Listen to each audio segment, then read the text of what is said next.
जब डेडिकेशन को मिलता है सही डायरेक्शन तभी तय होती है डेस्टिनेशन। अगर आप SSC, CGL, GD, RPF, SI, constable या अन्य किसी भी केंद्रीय भर्ती परीक्षा की तैयारी कर रहे हैं तो उत्कर्ष लेकर आया शिक्षा महोत्सव, जिसमें उत्कर्ष ऐप के सभी ऑनलाइन कोर्स पर मिल रहा है flat 78% discount. NG13 coupon code apply करने पर 13% एक्स्ट्रा डिस्काउंट, साथ ही रक्षाबंधन की खुशी में अप टू 100% रिवार्ड पॉइंट जीतने का मौका। यह ऑफर सिर्फ 21 अगस्त तक उपलब्ध है, अभी लाभ उठाएं, इंस्टॉल नाउ। चलिए नमस्कार दोस्तों, आप सभी का ढेर सारा स्वागत है। मेरा नाम है सतीश मीणा और आप मुझे देख रहे हैं एसएससी उत्कर्ष पर। कैसे हैं सब लोग? सब बढ़िया, राजी खुशी।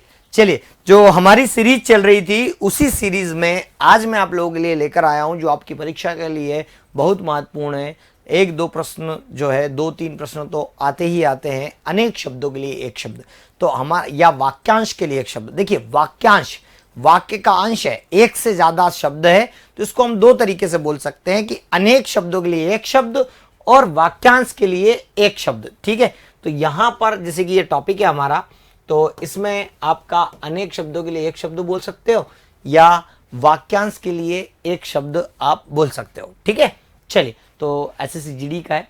चलिए, तो पहला प्रश्न आपके सामने स्क्रीन पर ये रहा, आपको आंसर देना है कि स्वर का कोई आकार नहीं होता, इसके लिए एक शब्द बताना है। ठीक है, स्वर का कोई आकार नहीं होता, इसके लिए एक शब्द आपको बताना है। जल्दी बताइए, फटाफट कमेंट करके।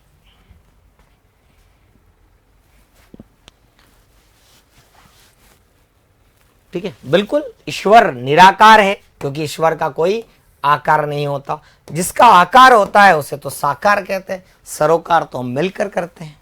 ठीक है, चलिए अगला प्रश्न है, जिसमें से संसार के प्रति मोह ना रहा हो, जिसमें संसार के प्रति मोह ना रहा हो, उसको हम क्या कहेंगे?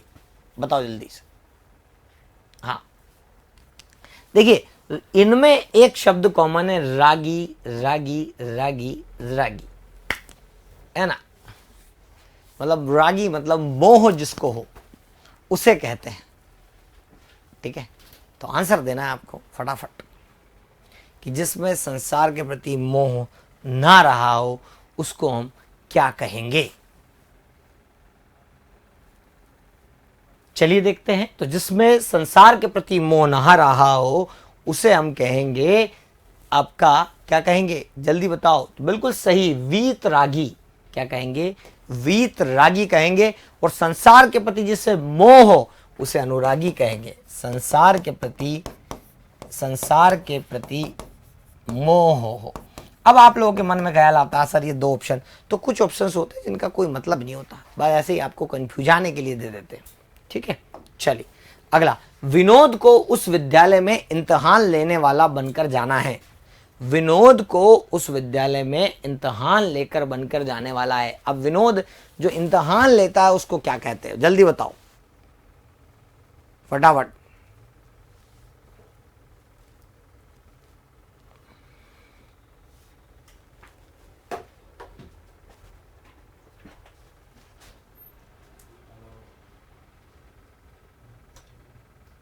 आपको बताना है, इम्तिहान लेने वाला व्यक्ति होता है वो क्या होता है?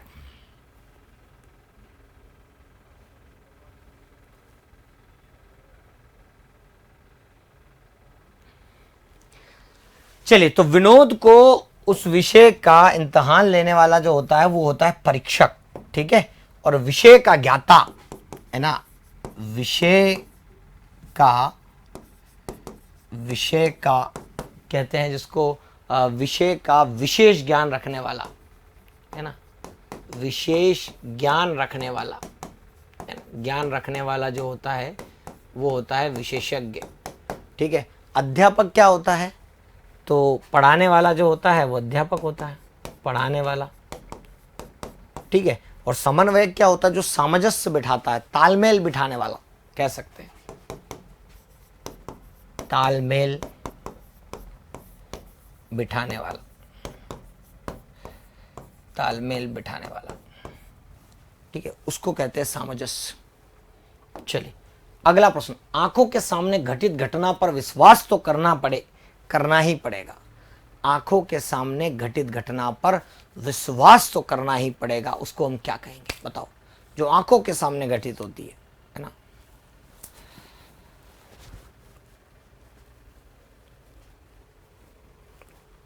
चलिए आंसर दीजिएगा, क्या आएगा आपका आंसर, है ना।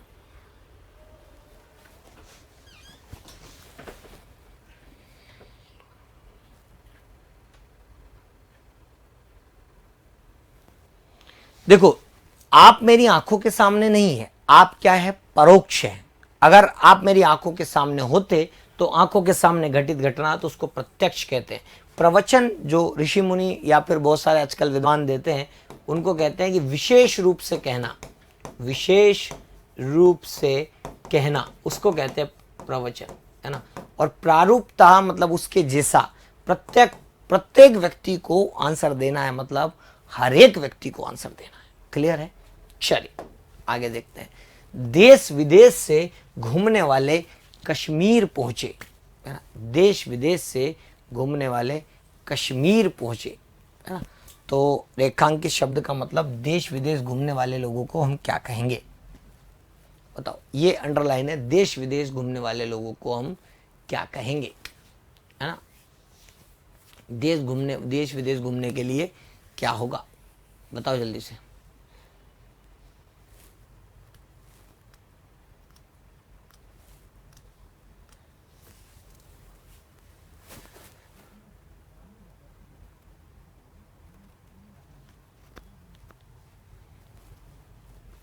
भैया ये जो होगा उसको हम यात्री कहेंगे। क्या कहेंगे? यात्री। देश विदेश। लेकिन अगर कहीं पर्यटन घूमने वाला पर्यटक होता है ना, पर्यटन स्थानों पर देश विदेश बात की, यहाँ पर क्लियर नहीं किया है कि कहाँ पर घूमने वाला, यहाँ से वहाँ जाने वाला तो यात्री होता है ना। अब आप बहुत सारे लोगों ने पर्यटक लगाया, क्यों लगाया? क्योंकि उनको लगता है कि भैया किसी, अब हर व्यक्ति पर्यटक थोड़ा ना होता है। मान के चलिए मैं गया तो मैं आपके न्यूयॉर्क शहर गया, फिर न्यूयॉर्क से मैं लंदन चला गया, ठीक है। तो इसका मतलब ये थोड़ा ना कि मैं केवल घूमने के हिसाब से ही जा रहा हूँ, मैं अपने बिजनेस के सिलसिले में भी तो जा सकता हूँ। तो देश विदेश घूमने वाला व्यक्ति यात्री होता है। अगर पर्यटक स्थान, देश विदेश में पर्यटक स्थान वाला घूमने वाला व्यक्ति होता तो पर्यटक होता। आप सब लोगों ने ज्यादातर जो है वो पर्यटक लगाया है, ठीक है, जो कि गलत है, ठीक है। यहाँ पर कहाँ क्लियर किया है मेरे भाई? देश विदेश में अपने बिजनेस के सिलसिले में भी तो घूम सकता हूं मैं व्यक्तिगत तौर पे। ऐसा थोड़ा ना कि मैं केवल मौज मस्ती के लिए। तो जो मौज मस्ती और आनंद के लिए जो घूमते हैं वो पर्यटक होते हैं, है ना। भीड़ क्या होती है? अव्यवस्थित जनसमूह, है ना। भीड़ कहते हैं ना जो व्यवस्थित ना हो, अव्यवस्थित जनसमूह आपका क्या कहलाता? भीड़ कहलाता। घुमक्कड़ कौन होता है? बहुत अधिक घूमने वाला, बहुत अधिक घूमने वाला, बहुत अधिक घूमने वाला।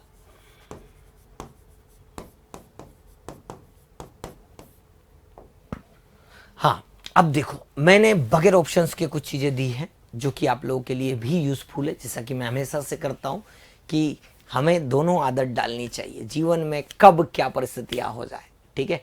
इसलिए ना केवल हम एक पैटर्न से परिचित रहेंगे, हम हर पैटर्न से परिचित रहेंगे और हर तरह के पैटर्न से परिचित करवाने का लक्ष्य मेरा है आप सभी में, ठीक है। तो इस चीज को बेफिक्र रहें। चलिए, बहुत बढ़िया। ये बताना आपको,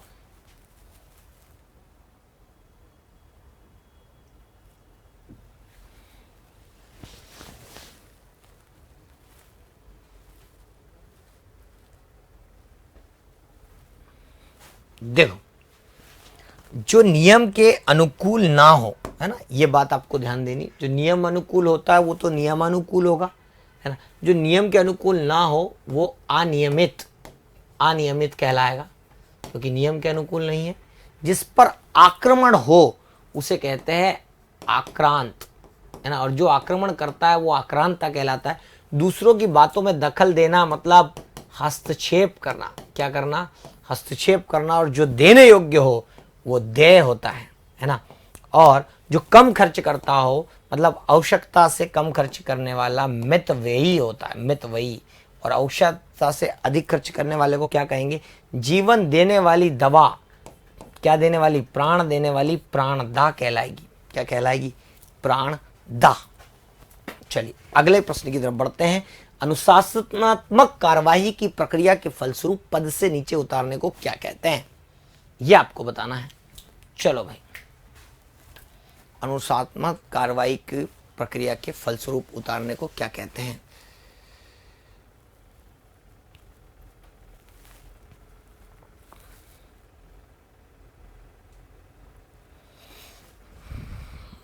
आप और हम सब जो है अपने सपने को साकार करने के लिए संघर्ष कर रहे हैं, ठीक है। संघर्ष उस लेवल का होना चाहिए कि बाद में ये ना लगे कि काश ये चीज़ कर लेता तो शायद सफलता मिल जाती। आपको अपने भरपूर प्रयास करना चाहिए, जितना हम में दम है। किसी से कोई कंपटीशन नहीं करना है, कंपटीशन करना है खुद से, ठीक है। कि कल इतना किया, आज और इतना और इतना और इतना, एक दिन इतना कि तुम्हारे बराबर कोई नहीं कर पाएगा, ठीक है। चलिए, तो अगर हम कहें कि अनुशासनात्मक कार्रवाई की प्रक्रिया के फलस्वरूप पद से आपको नौकरी लगी और आपको पद से हटा दिया कि आपने अनुशासन का उल्लंघन किया है, ऐसी स्थिति में जो उसको कहते हैं पदावनति, है ना, पदावनति। प्रोन्नति, प्रो समझते हो, जैसे 14 आईफोन आया, 15 आ गया, 15 का भी प्रो आ गया, तो ये उन्नति के बाद उन्नति, उसको कहते हैं प्रोन्नति, ठीक है। जैसे पदोन्नति, तो पदोन्नति क्या होता है? पद से ऊपर उठा, पद से ऊपर उठाना, है ना। फिर एक बार और उठा दो तो फिर प्रोन्नति हो जाता है, ठीक है।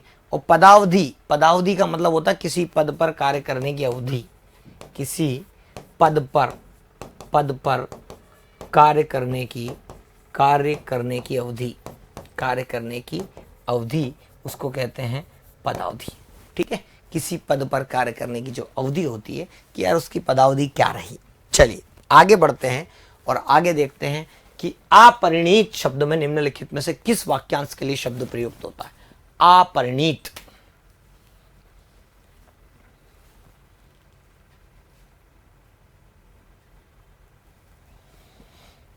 आंसर बताइए।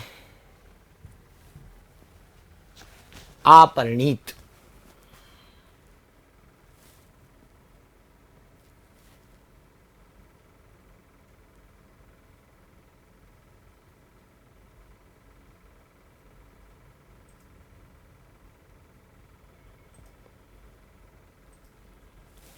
देखो,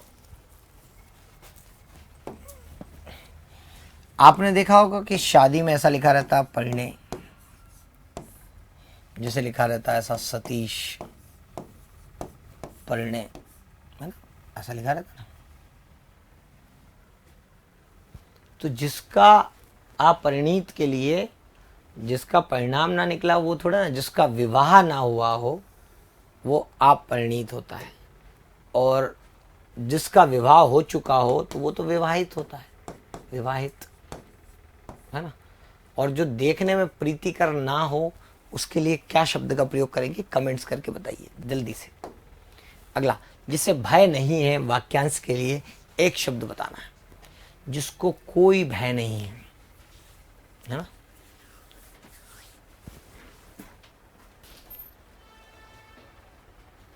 जिसको भय नहीं है वो बताना है आपको।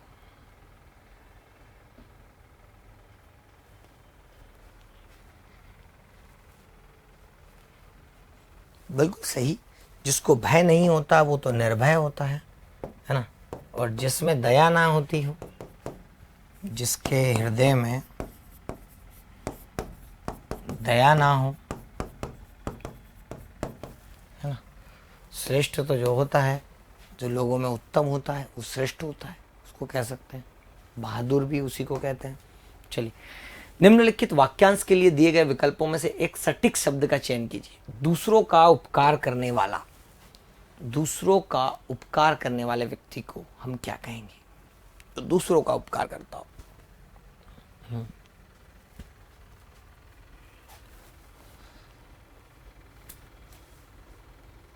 तो आप सभी को पता है जो दूसरों का उपकार करता है उसको परोपकारी कहते हैं।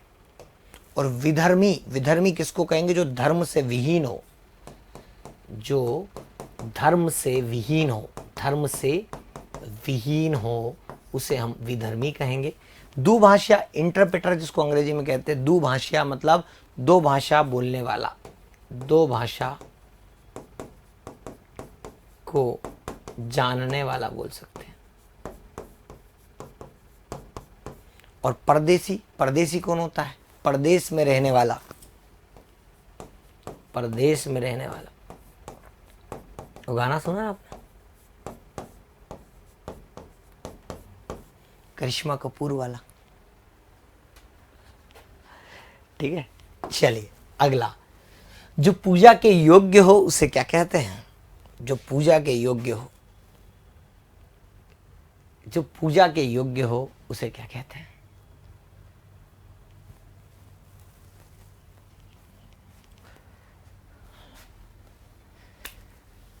भाई साहब, जो पूजा के योग्य हो, लगा दो लगा दो लगा दो लगा दो। ठीक है, तो आपको ये बहुत आसानी से लगता है कि आप जो है हिंदी को बहुत अच्छे से जानते हैं।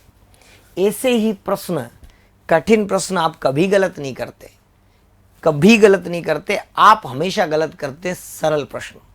कितने लोग मेरी इस बात से एग्री है?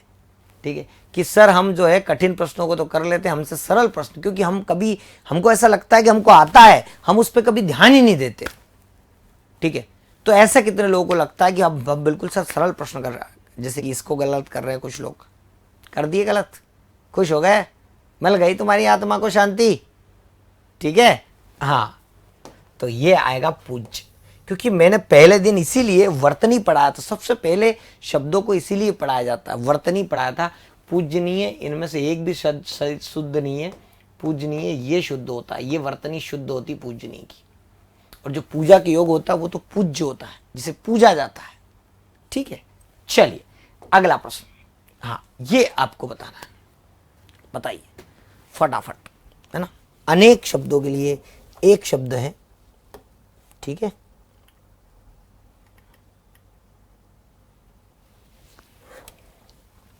चलिए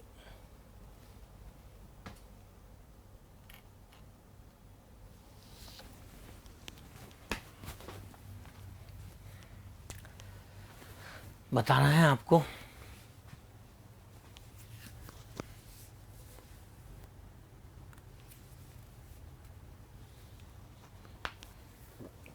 बिल्कुल, ये वही शब्द है जो परीक्षाओं में कई बार पूछे गए हैं। जैसे जो मोक्ष चाहता हो उसको कहते हैं मुमुक्षु। क्या कहते हैं? मुमुक्षु। मोक्ष चाहने वाला मुमुक्षु, और मोक्ष की इच्छा मुमुक्षा, है ना। कुछ लोगों की इच्छा होती है ना कि भगवान हमें मोक्ष प्रदान करे। ठीक है, जिसे प्रमाण द्वारा सिद्ध ना किया जा सके। देखो, जिसे सिद्ध किया जा सके वो तो प्रमेय होता है। बचपन में हम सिद्ध करते थे ना, प्रमेय 10th में, इति सिद्धम। ठीक है, उसको अप्रमेय, अप्रमेय कहते हैं। जो गिरा हुआ व्यक्ति वो होता है पतित, पतित, पतित पावन सीताराम। ठीक है, गिरा हुआ, जिसकी आशा नहीं की गई हो और ऐसा काम हो जाए उसे कहते हैं अप्रत्याशित, है ना। ऐसी अप्रत्याशित घटना हो गई जिसकी आशा हमने कभी नहीं की थी। और पृथ्वी के 3 ओर से पानी से घिरा वाला स्थान, देखो आप सभी को पता है प्रायद्वीपीय भारत, है ना। प्रायद्वीपीय भारत है ना, ऐसा नीचे से, तो इधर से भी पानी, इधर से भी पानी, इधर से भी पानी, तो आप सभी को पता है, इसीलिए तो इसको प्रायद्वीप कहते हैं। तीनों तरफ से पानी से जो घिरा हो उसे प्रायद्वीप कहते हैं, है ना। और एक बात मुझे और बताओ कि जो तीनों तरफ से स्थान से घिरा हो, देखो आप सभी को पता है कि यहां से भारत का जो मैप है ऐसा बनता है। ठीक है, इधर से ये ऐसा बनता है। तो आपने ये तो बता दिया कि इधर से भी पानी से, इधर से भी पानी से, इधर से भी, तो जो तीनों तरफ से पानी से घिरा हो उसे प्रायद्वीप कहते हैं। लेकिन जो तीनों तरफ से, इधर से भी, इधर से भी, इधर से भी जमीन से घिरा हो उसको क्या कहते हैं? ये कौन सा स्थान है भारत का, ये कौन सा स्थान है? ठीक है, वो बताना है आपको। चलिए, जिसके पास कुछ ना हो उसे अकिंचन कहते हैं। अकिंचन, बिल्कुल सही। चलिए अगले प्रश्न की तरफ बढ़ते हैं। हाँ, और ये मैं आप सभी को बता दूं कि उत्कर्ष लेकर आया है आप सभी लोगों के लिए एसएससी और रेलवे, ठीक है। ये स्वतंत्रता दिवस वाला सप्ताह चल रहा है, ठीक है। तो उत्कर्ष के सभी ऑनलाइन कोर्सेस पर एसएससी रेलवे, ठीक है, 78वां स्वतंत्रता दिवस है तो 78%। निर्मल सर का बर्थडे 13 तारीख को था, 13 अगस्त को, तो 13% की अतिरिक्त छूट, साथ ही जो है रक्षाबंधन के पर्व पर 100% रिवॉर्ड पॉइंट मिल रहे हैं। और उत्कर्ष मना रहा है शिक्षा महोत्सव। ये शिक्षा महोत्सव रहेगा 13 से लेकर 21 अगस्त तक। तो जो भी विद्यार्थी चाहे एसएससी की तैयारी कर रहे हो या किसी भी एग्जाम की तैयारी कर रहे हो, उत्कर्ष पर ये बहुत सारी छूट चल रही है। इस छूट का लाभ उठाना ना भूले। और ये छूट 13 से लेकर 21 अगस्त तक ही है। तो आज ही शुरू करें उत्कर्ष के साथ बैठे घर बैठे तैयारी, जबरदस्त, ठीक है। 3 फायदे हैं, 3x खुशियां। अगला प्रश्न, समस्त पृथ्वी से संबंध रखने वाला, जो समस्त पृथ्वी से संबंध रखता हो। देखो, अगर केवल यह आ जाता कि पृथ्वी से संबंध रखने वाला, पृथ्वी से संबंध रखने वाला, पृथ्वी से संबंध रखने वाला हो जाता तो वो हो जाता पार्थिव। क्या हो जाता? पार्थिव। लेकिन समस्त पृथ्वी से संबंध रखने वाला होगा सार्वभौमिक, ठीक है। सार्वकालिक, जो सभी कालों में हो, है ना, जो सभी कालों में हो उसे कहते हैं सार्वकालिक। सार्वदेशिक, जो सभी देशों में हो,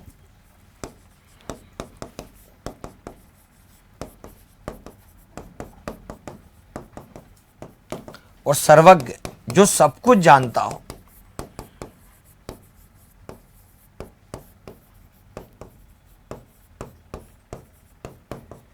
ठीक है, चलिए आगे बढ़ते हैं। अपराध बोध होने वाली ग्लानि, आपने अपराध किया है और आपको बोध हो गया, उसे हम क्या कहेंगे? चलिए बताइए, फटाफट से आंसर दीजिए।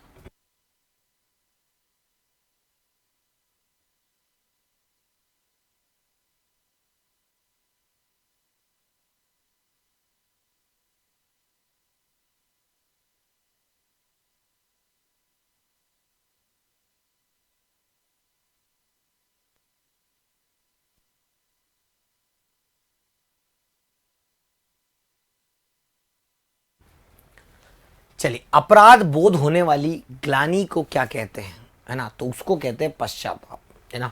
कहते हैं ना कि आपने जीवन में कुछ भी किया हो, बस अभी तैयारी कर लो अच्छे से, ठीक है, और नौकरी लग गई तो यही तुम्हारे पापों का पश्चाताप होगा, है ना। और आप सभी को पता है इसको पश्चाताप कहते हैं। अपने आप में खेद होने के लिए उसको कहते हैं आत्मग्लानि, गिल्टी कहते हैं उसको। अपने आप में खेद, उसको कहते हैं आत्मग्लानि। और किसी दूसरे के समक्ष व्यक्ति की बुराई करना, उसको कहते हैं निंदा। किसी दूसरे के समक्ष व्यक्ति की बुराई करना, उसको कहते हैं निंदा, ठीक है। चलिए अगला प्रश्न, जो ज्ञात इतिहास से पहले का हो, है ना, मतलब जो आपको पता हो उससे भी पहले का हो, मतलब जिसके बारे में आपको पता नहीं है, कुल मिलाकर वो बात कहते हैं, है ना। तो जो ज्ञात है आपको, जो कुछ पता है उससे भी पहले का, कि यार यहां तक पता है, इसके पहले हमको नहीं पता है, तो ऐसे इतिहास को हम कहते हैं प्रागैतिहासिक, ठीक है। प्राचीन तो पुराना होता है, इसका विलोम जो होता है वो अर्वाचीन होता है ना। प्राचीन का ये विलोम आएगा, अभी पढ़ाया था मैंने इससे पहले आपको, है ना, विलोम की क्लास में। चलिए अगला, जो ज्ञात इतिहास के पूर्व का हो, बताओ, ये तो पहले का हो, पूर्व का जो है उस शब्द के लिए जिस शब्द का हम प्रयोग कर रहे हैं, जल्दी से आपको आंसर बताना है। जो ज्ञात इतिहास से पहले का हो, अब देखो उन्होंने केवल लैंग्वेज बदल ली भाई साहब, है ना, लैंग्वेज बदल ली बस, और कुछ नहीं करा।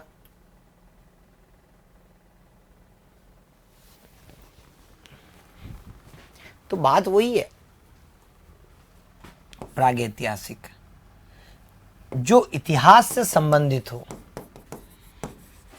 जो इतिहास से संबंधित हो,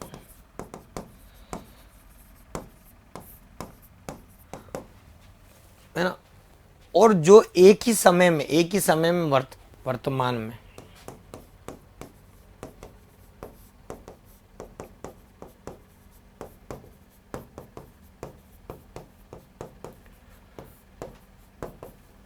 ठीक है, चलिए उसको समसामयिक कहते हैं। ऐतिहासिक ये शब्द नहीं होता, ये शब्द होता है ना, क्योंकि इतिहास शब्द से ये ई ए में बदल जाता है, इसलिए ये शब्द नहीं होता, ये गलत है। आप लिखते जरूर है पर कुछ नहीं कह सकते। चलिए, जो शीघ्र ही किसी युक्ति को सोच ले, ये मैंने करवाया था कल, याद करो। जो किसी शीघ्र ही किसी युक्ति को सोच ले, उसको क्या कहते हैं?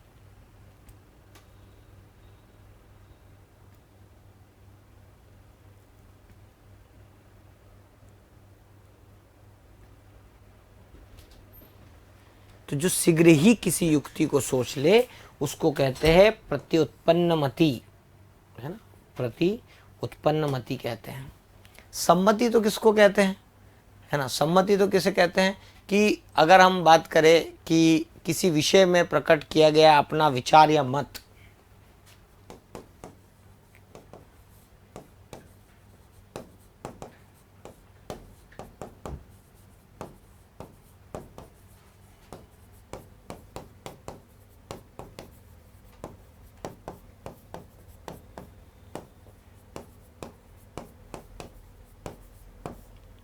है ना, और अगर मैं आपसे ये बोलूं कि प्रत्युत्पन्नमति, तो प्रत्युत्पन्नमति तो अभी बताया मैंने, ये होता है, उत्पन्नमति कुछ नहीं होता।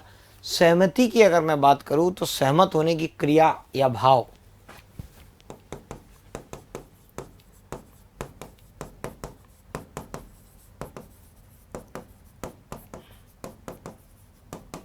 ठीक है। चलिए अगला, ये बताना आपको जल्दी से, चलो भाई। हाँ,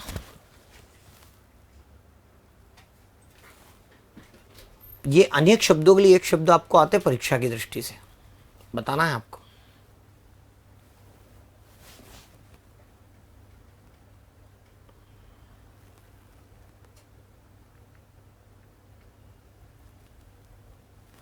बिल्कुल विशिष्ट अवसर पर विशिष्ट लोगों के मतलब समक्ष दिया गया विद्वतापूर्ण भाषण कहलाता है अभिभाषण। अब सभी को पता है राष्ट्रपति अभिभाषण देते हैं, है ना, और आदि से अंत तक के लिए एक शब्द का प्रयोग किया जाता है, वो है आपका आद्योपांत, ठीक है। गोद लिया हुआ पुत्र जो होता है उसको कहते हैं दत्तक पुत्र। जो मापा ना जा सके वो कहलाता है अपरिमेय, क्योंकि जिसको मापा जा सके वो तो परिमेय होता है, और जो किए गए उपकारों को मानता हो, जो मानने वाला व्यक्ति होता है कृतज्ञ, है ना, और जो ना मानता हो, जो ना मानता हो, तो जो ना मानता हो वो होता है कृतघ्न, है ना। ये देखो थोड़ा सा फर्क है बस, जो ना मानता हो वो कृतघ्न, जो मानता हो कृतघ्न, है ना। और ईश्वर का कोई आकार नहीं होता, तो जिसका आकार नहीं होता उसको कहते हैं निराकार। क्या कहते हैं उसको? निराकार, ठीक है। चलिए, तो ये जो बहुत मंद गति से कार्य करता हो उसके लिए बहुत धीरे धीरे कार्य करता हो,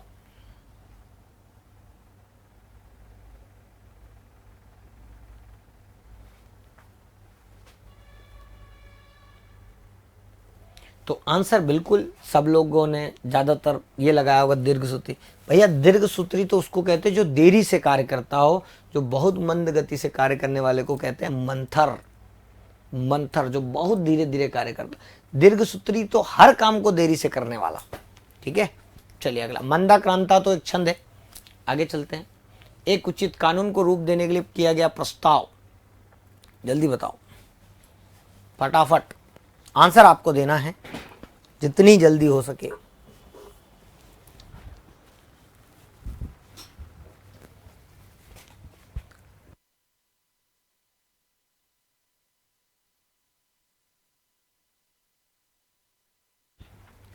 चलिए, एक उचित शब्द कानून का रूप देने के लिए प्रस्तुत एक प्रस्ताव या मसौदा जो होता है उसको कहते हैं क्या? विधेयक। बिल्कुल सही, विधेयक कहते हैं, है ना, बिल्कुल विधेयक कहते हैं। और आप सभी को पता है कि कोई भी किसी, ये प्रारूप तो उसको कहते हैं कि कोई आवेदन बना रहे हैं हम, तो उसके पहले जो कच्चा मसौदा जो बना जाता है, कच्चा मसौदा जो बनाया जाता है उसे प्रारूप कहते हैं। और ये प्रश्नों का उत्तर, प्रश्नोत्तर, है ना, लेख का वहां प्रारूप जिसमें काट जाट या सुधार किया जाना हो उसको मसौदा कहते हैं। मसौदा किसको कहते हैं? जिसमें सुधार किया जा सके, कच्चा जो होता है फॉर्मेट, है ना, उसको कहते हैं। चलिए, प्रश्नोत्तर तो प्रश्नों का उत्तर अगला। मरणासन अवस्था वाला के लिए एक शब्द, मरणासन अवस्था वाले के लिए एक शब्द, है ना, क्या आएगा?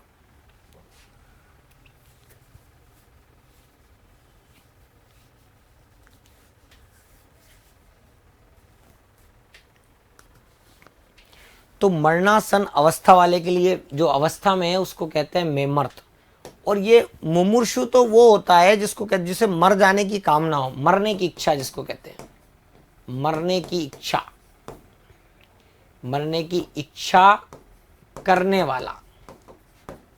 वाला जो व्यक्ति होता है उसको कहते हैं मुमूर्षु। और मरने की इच्छा तो मुमूर्षा, है ना। मृतगामी जो मृत्यु को प्राप्त कर चुका हो, जो मृत्यु को प्राप्त कर चुका हो, मृत्यु को प्राप्त कर चुका हो, ठीक है। और निर्विकारी, निर्विकारी किसको कहेंगे, है ना? तो निर्विकारी उसको कहेंगे जो विकार रहित होने वाला हो,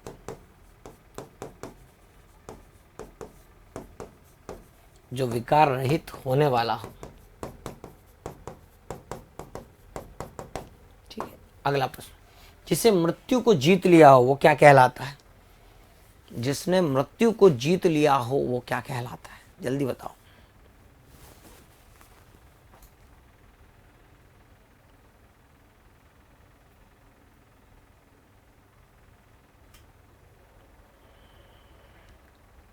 तो जिसने मृत्यु को जीत लिया हो वो मृत्युंजय, शिव जी को कहते हैं ना।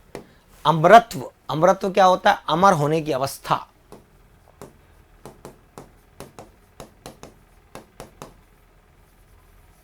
अब कुछ लोगों को लगता है भय, जैसे आपने देखा होगा सीरियल राक्षसों को भय लगता है कि मुझे भगवान शिव अभय दान दे दो, है ना, मतलब मुझे कोई मार ना पाए, तो भय से रक्षा का वचन देना।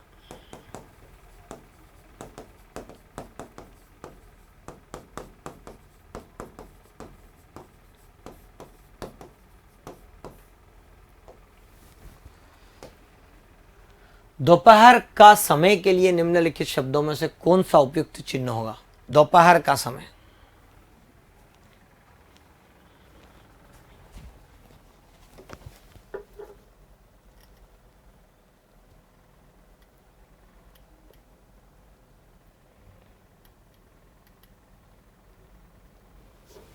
ठीक है।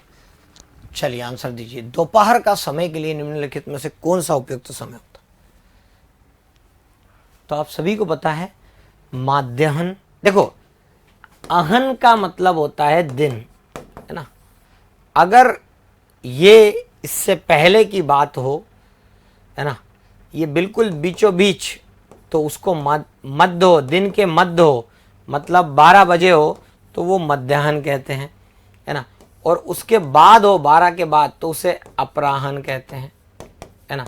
ये बताओ कमेंट करके कि 12 बजे के पहले वाला जो दिन है वो कौन सा अवस्था कहलाती है? 12 बजे को तो अब मध्याह्न कहते हैं, 12 बजे के बाद को अपराह्न कहते हैं, और 12 बजे के पहले वाली अवस्था को क्या कहते हैं? ठीक है, क्लियर है। अपराह्न तो ये जो है वो 12 बजे के बाद, 12 के बाद, संध्या तो शाम का समय। अगला, हाँ ये बताना आपको।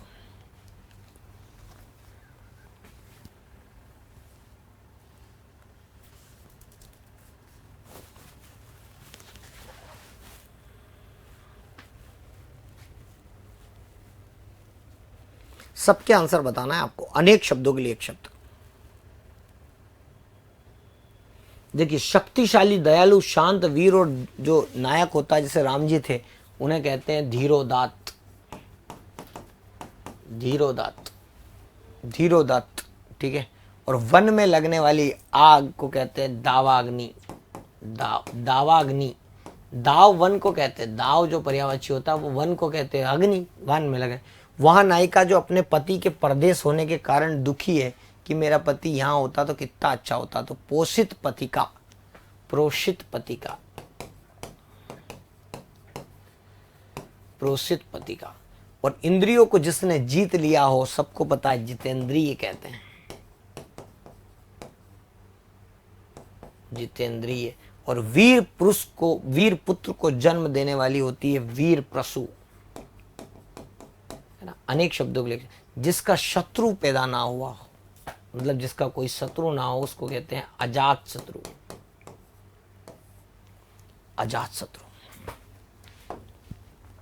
चलो, उत्तराधिकार में प्राप्त संपत्ति के लिए एक शब्द, है ना।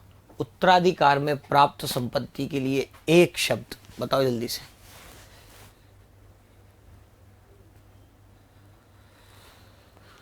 तो बहुत सारे लोग जो है उत्तराधिकार में प्राप्त संपत्ति को वो समझ बैठे हैं, धरोहर समझ बैठे हैं। भाई साहब, उसको रिक्त कहते हैं। धरोहर क्या होती है? जो वस्तु दूसरों के पास रखी हो, अपनी नहीं है, दूसरों की है। जो वस्तु दूसरों के पास रखी हो,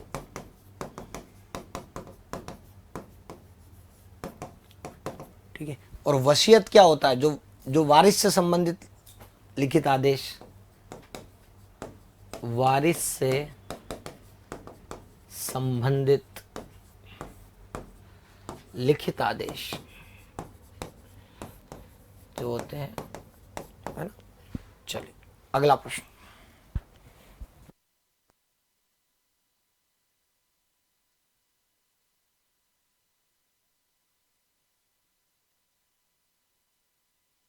चलिए, किसी साहित्यिक कृति की समालोचना करने वाला, किसी साहित्यिक कृति की समालोचना करने वाला कौन होता है? बताओ।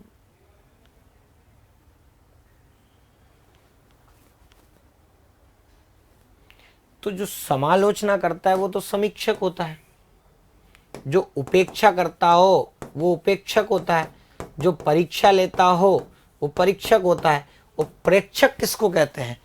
जो कहीं उपस्थित है होकर काम और वस्तु आदि देखता है।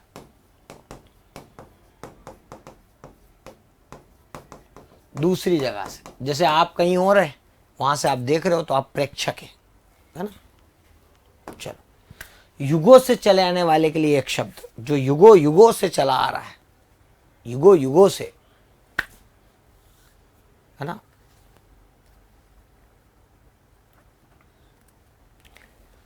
तो अर्वाचीन, तो हम इसको तो नवीन वाला, मतलब प्राचीन का विलोम आता है ना। विलोम आप जानते हैं, नवीन की बात होती। युगांतर, है ना, मतलब वर्तमान युग के बाद दूसरे युग का समय। युग के बाद, जैसे अगर हम ऐसी बात कहें कि वर्तमान युग के उपरांत आने वाला, वर्तमान युग के उपरांत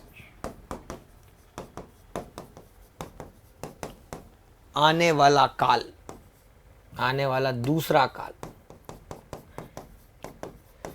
है ना। युगांत, जहां युग का अंत हो, तो युगों से चले आने वाला सनातन होता है। कहते हैं ना हर बार, सनातन धर्म की जय, मतलब हिंदू धर्म की बात नहीं है, सनातन समझ रहे हो, जो सदियों से चला आ रहा, बाद में हिंदू धर्म बना, ठीक है। सनातन धर्म जो सदियों से चला आ रहा, उसका मतलब होता है। हिंदू तो बाद में जब शब्द आया तब उसको हिंदू धर्म नाम दिया, लेकिन सनातन तो जो सदियों से चला आ रहा हो। अगला, उचित अनुचित शब्द का ज्ञान रखने वाला, उचित अनुचित शब्द का ज्ञान रखने वाला।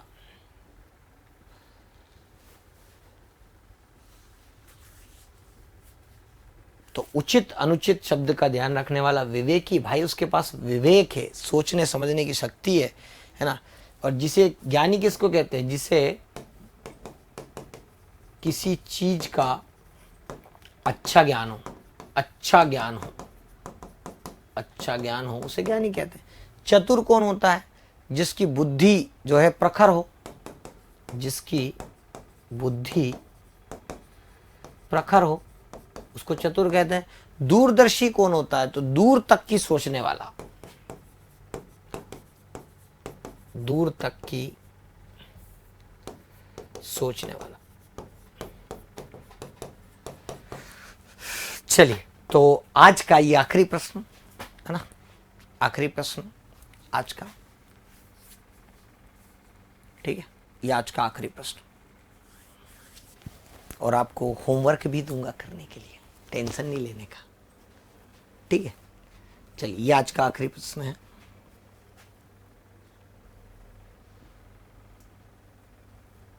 देखो, कभी भी अगर वचन दे दो कि वहां कन्या जिसके साथ विवाह का वचन दिया गया हो वो होता है, मतलब जो वचन दिया गया है वो वाग्दत्ता कहलाती है ना, वाग्दत्ता, देने वाला,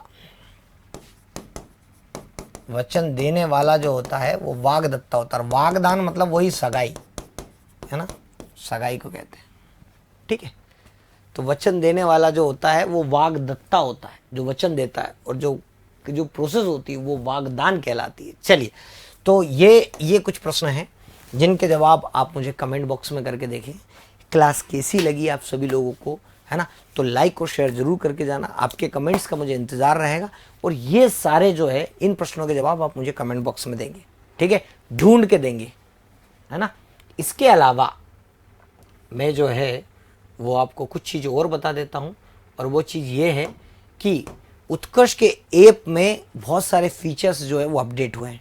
तो आप सभी को उत्कर्ष का ऐप अपडेट करना है अभी, है ना, तो अपडेट कर लेना। बहुत सारी चीज़ें आपको देखने को मिलेगी। ये देखो, प्राइम रिवीजन कोर्स देखने को मिलेगा, model test unlimited, ask doubt unlimited, create test, printed books, बहुत सारे फीचर्स अपडेट हुए हैं, ठीक है। ये आप देखेंगे प्राइम और स्टैंडर्ड, इतने सारे फीचर्स आपको जो है वो अपडेट हुए हैं। अगर इनका सबका लाभ लेना है तो उत्कर्ष का ऐप अभी डाउनलोड करें, ठीक है। तो बाकी की चीज़ें आज इतना ही रखते हैं।